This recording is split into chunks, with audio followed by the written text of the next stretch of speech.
Identity is a pattern of thinking, feeling, speaking, doing, and being. A pattern is a repeating cycle. And the question is, why a pattern? Why do we need an identity? Why do we need a pattern? And the answer is technological, is practical. The human being, you and I, exist in a nested framework of patterns that is infinitely vast and infinitely small, and is as complex as we have the language and thus consciousness to perceive. The complexity of the patterns of which we are a part is far greater than our capacity to view through the lens of language, which is the lens of thought, which is the lens of human consciousness. There is more energy moving in more complex patterns in this finger in a few seconds than human consciousness can calculate and articulate in a lifetime. And that's the problem. That's the problem. You can look at human consciousness as a flashlight with a certain amount of resolution. So resolution means that the uninterrupted whole is broken into particles, is broken into words. And the complexity of language, which determines the complexity of thought, determines the resolution. This is a 1080p screen. And if we zoom in really close, and closer still, this is the maximum zoom setting because it's starting to get pixelated. We can start to see squares. And so it's fine, given the fact that we do not have eyes with the capacity to make sense of more than, at most, 4K resolution. So at a certain point, it just becomes too many details and we lose the overall vision. And so we use a zoom setting, which is also a detail setting. It is a complexity setting. You zoom in really close and you become more aware of the details, but because the brain does not have the processing capacity to simultaneously digest and process all of those pixels in all of the parts of the image, we create crude patterns that we can digest. In other words, rather than just looking at this as 10 billion subatomic particles and 10 billion atoms, etc., we just turn that into a tree. We take many patterns and many moving objects and organize them at a dumbed down version of reality that we can grasp and efficiently communicate. We say, that's a tree, those are leaves, that's some ground, that's some sky, done, right? We can now move on. But what we've done is we've taken reality down to a level of stupidity, a level of crudeness that, is less than a tenth of a tenth of a tenth of a tenth of the actual complexity of life, so that we can digest it, so that we can keep up with it. You can look at the conscious mind as RAM in a computer. Now, if you load too many programs at once, the RAM can't hold them all. And so they start flickering and dropping off because there is a capacity, there is a size of this flashlight, of this attention, something that can be open at the same time, that we can see it on the screen of the conscious mind. And there's also the amount of RAM determines not only how many programs can be opened, but how complex each program can be. Like, I might be able to handle the number 380,000 very easily. So if I just take all of these leaves and ignore their infinite fractal variations and just say 380,000 leaves, that's what there is. I can't pay attention to 380,000 leaves, but I can pay attention to the symbol, which is an incredibly dumbed down version of 380,000 leaves. It doesn't go into which type of leaves, which on the infinite color spectrum, which on the infinite temperature spectrum, which in the spectrum of decay, which leaves are at this angle convex. None of that is being conveyed in saying there's 380,000 leaves back there. So the 380,000 is a mathematical language that takes vast infinite complexity and reduces it down to a level that I can grasp. Now, I may be able to then stack up 3 or 4 numbers like that and kind of organize them in my mind and not feel overwhelmed. But the reality is that even one leaf in its reality, in its truth, is so big that I could spend an eternity with my RAM processing power. And by the time that I got done scanning it on multiple dimensions from one end to the other, it would have changed and decayed, and I would now have to scan it the other way, and I would never catch up. I would never see a single leaf in its entirety. Now, why? The leaf is there to be seen. The computing power exists, at least in the possibility field. I don't have it. But what we're dealing with is a crisis of RAM, a crisis of computing power in relationship to something that is far more complex. Now, that crisis can be solved in a couple of different ways. We can either become incredibly myopic and just kind of barely focus on a few narrow things in our reality and have, a fairly good resolution of, pixelated awareness in the patterns of what's going on in that tiny little thing. Or we can use language, crude language, to dumb things down. I can say this is a hand, rather than that it's 10 trillion subatomic particles relating in this way, and this way, this way, and this way, and this way, and this way that will take me a lifetime to articulate. I can just say hand, right? That's a dumbed down version. I can just say 380,000 leaves. It's a dumbed down version. Now, even with that dumbed down version, it's not enough. Because I can only talk about a certain thing at a certain time, meaning my bandwidth, my focus is so small that while I'm really paying attention to this leaf, I'm ignoring the alligator that's in the stream nearby. As I'm really paying attention to the alligator, I've forgotten about the leaf. We don't have the ability to really zoom in on something and see the big picture at the same time. Now, what multitaskers do is they go back and forth rapidly with minimal loss of friction. There's always a loss, by the way, when you're focusing in on this finger, and then you're looking at the meaning of life, and then you come back to this finger. Energy is expended, diverting attention back and forth. There is a loss. And if you shift attention back and forth enough times, you will get lost and you will get drained. Meaning it's too many things to pay attention to. That's why we need identity. So an identity is a pattern.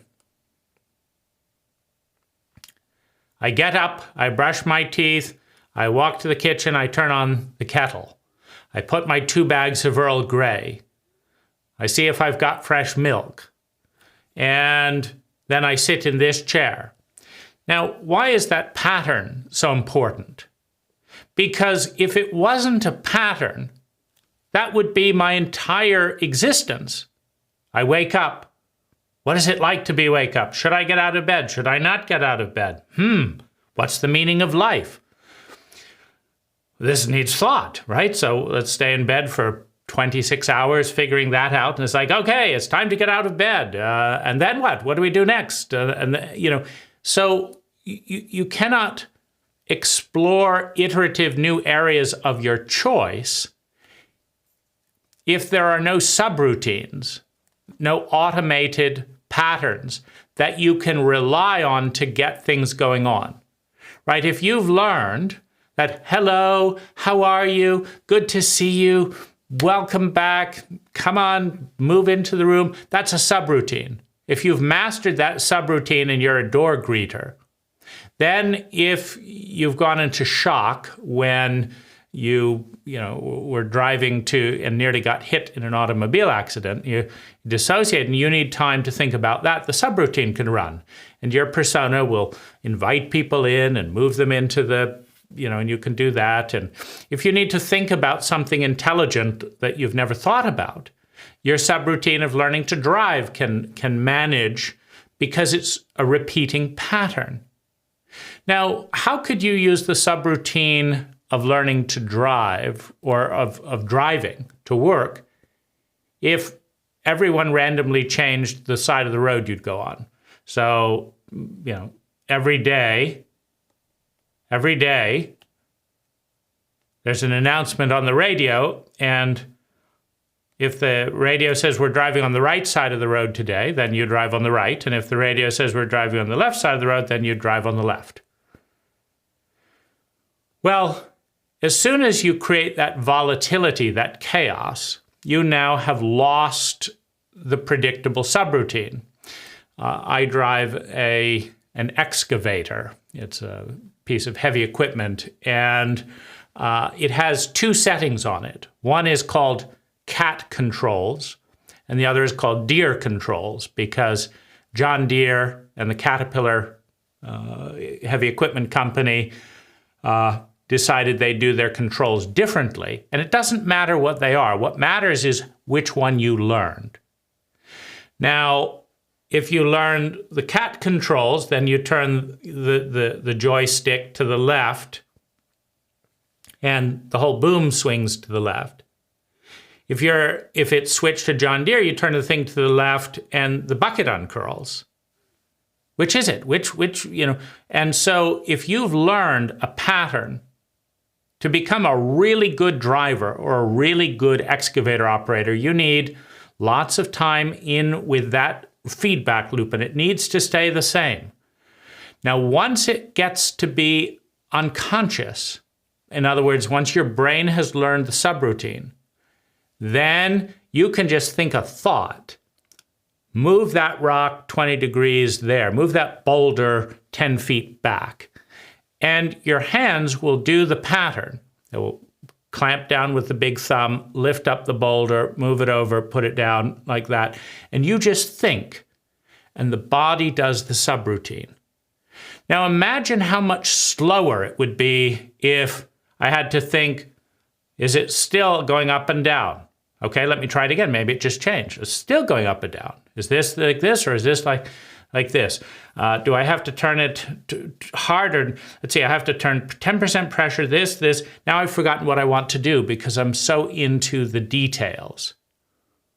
So this creates the need for identity. Identity is a structure of subroutines that dictates 90% of what's going on in our personal and in our national life. You don't have to ask every day, are we using the dollar to buy some milk today, or have we switched to the yen in the United States? Which is it? Dollar, yen. We don't have to learn the conversion rate. We've established patterns. We've established language. We don't just change the words. Today, this is hand. Tomorrow, we'll see what it is. We'll publish a new dictionary. I can't speak now because as soon as I get in the habit of doing one pattern, then it changes and I'm incapacitated by my inability to keep up. And so what we do is we create a pattern of language, we create a pattern of diet, we create a pattern of driving on the right side of the road, we create a pattern of saying, hello, how are you? I'm fine. We create a pattern of stopping at red lights. Why don't we stop at green lights? Doesn't matter. It's just a pattern. It's meaningless. We just decided that we'll stop at red lights. But once we decide that and it becomes a subroutine, everything gets frozen, everything falls apart if the subroutine no longer works. If suddenly red means green, right? And now you're stopping when you're supposed to go and everyone else is on the other pattern, you're on this pattern. So what patterns do is they create unconscious flow in 90% of our lives. I didn't think move my arm 10 degrees. I just thought, I didn't even think. This is just a gesture that has developed as a what? Who knows, right? It's a means of integrating language and body. It's a pattern. So I wear turtlenecks all the time. It's a pattern. Why? I never have to think what kind of shirt I'm going to wear. That's it. Now, my turtlenecks are different colors, so I do have to think. I don't have to, because I'm happy with all of the colors, right? I don't have any turtlenecks that have colors I don't like, but I have maybe 7 or 8 colors. And so if I'm interested in color that day, I can think which color, but I don't have to think, should I wear a turtleneck or another shirt, because I don't have any other shirts. Now that's deliberate. That's because the brain has a limited RAM. And if I want to think about topics such as these topics on the video, I have to delete other things. I have to automate. Because if I spent my whole day saying, what am I going to eat? When am I going to wake up? What am I going to do here? Should I wear this shirt, this shirt, this shirt? Should I shop here, here, here? I've automated enough mundane things so that I can explore more abstract, esoteric patterns that interest me, but that nobody else is talking about. I've never heard anyone saying this in my entire life. And so I'm interested in it because it's important. Meaning this has fundamental implications for our species, our planet, our daily lives. And so I want to be thinking about this and contributing in an anomalous area. Ordinary areas are well populated and they're not needed. Unusual, deviations, mutations, extraordinary. Those things either have no value at all or have extraordinary value. And so I'm interested in that, but I have the same RAM as anyone else. And so I'm automating dressing, automating eating, automating various parts of the routine, automating the recording structure, automating gesture, automating language, so that I can zoom in on these unusual patterns that seem interesting. And so that's why we have identity. Now, the I is the part of us that defines the boundary. This is me and that's not me. That's I. Now, what is me? That's the pattern. I am the one with a nose like this, with a skin color like this, that talks like this, that has a turtleneck like this, that has a shape like this. I'm this person, this pattern of energy, and I'm not that one.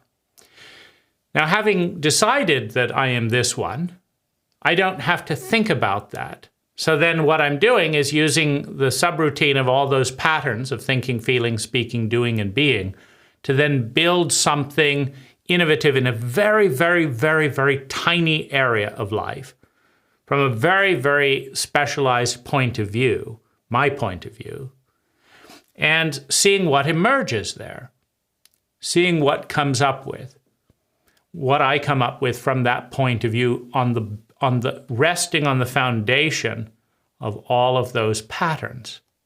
I'm building on top of them. So if we had an unlimited RAM capacity, then we could simultaneously be at the subatomic level of a leaf, while we were simultaneously at the subatomic level of the next leaf, while we were at the subatomic level of the pine needle right next to it. And we could build up the 380,000 leaves in this composition, and then we could deal with the fractal patterns within the bark of every tree, and the gradient of color of the woodpecker that's barely visible. We could count 260 million shades of color in this image alone, and we'd be just getting started. Then we could be aware of every gradation of emotion, but the reality is I'm not big enough. My identity, the patterns that I identify with, that I hold on to, are not big enough to process even a tenth of a tenth of a tenth of a tenth of the little that I've just mentioned. And so 90%, our blood flow, our breath, our language, our diet, our gestures, our facial expressions, our tone of voice. You realize that people under hypnosis have different facial expressions and do different things and talk in different pitches. They have different patterns of thinking, feeling, speaking, doing, and being. But if you're moving throughout all of that, you can't find out who you are. The I doesn't know who it is if it's changing so rapidly that it can't even keep up and integrate the changes. Hence the need for identity.